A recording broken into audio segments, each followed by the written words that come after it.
Yeah,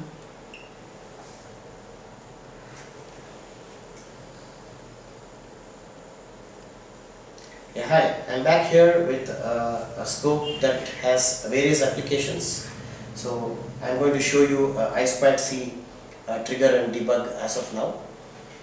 Before that, I'd like to show you the scope's features. We have a scope employs software that is called MAUI. It's a OneTouch method, and the OneTouch methodology allows you to add or delete channels, add a measurement, delete a measurement, and so on and so forth.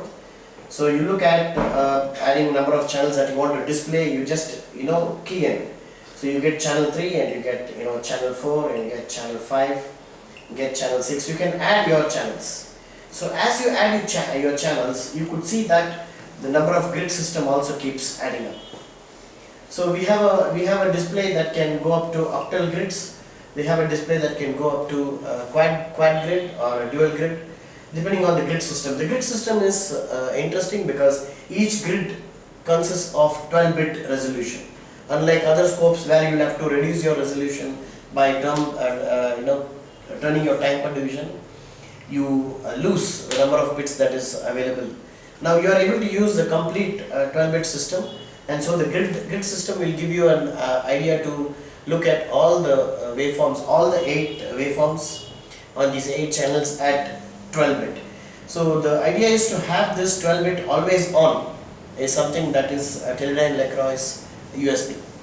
We don't have ifs and buts here. We are 12-bit always, all the time. Okay.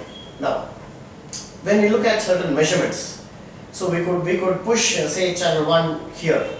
So we could push channel 3 here. So we could reduce the time per division here and move each and every channels here. As you can see, you can move your time per division, and then let's say you have a zoom of that. The zoom of that can be moved here.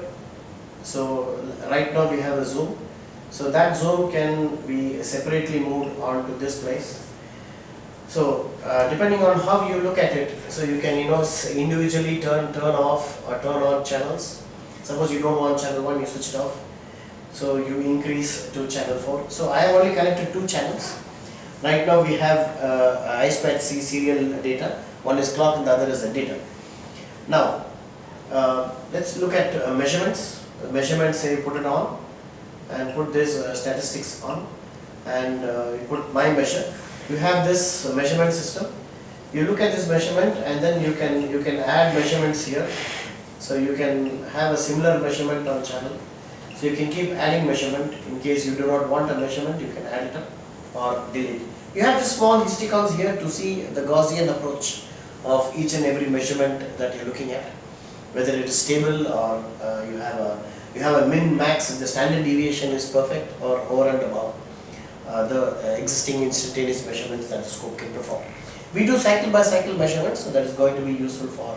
So even if you acquire a large amount of data, as you see here, we still employ cycle by cycle measurements because we have a huge memory. So I could increase memory up to, you look at this, we have 1.25 gigasamples, and we have a memory of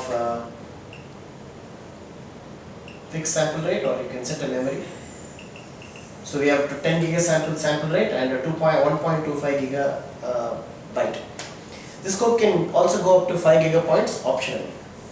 Now, having said the features of this MAUI OneTouch and the memory applications and so on and so forth, I'd like to get into trigger and decode of I2C.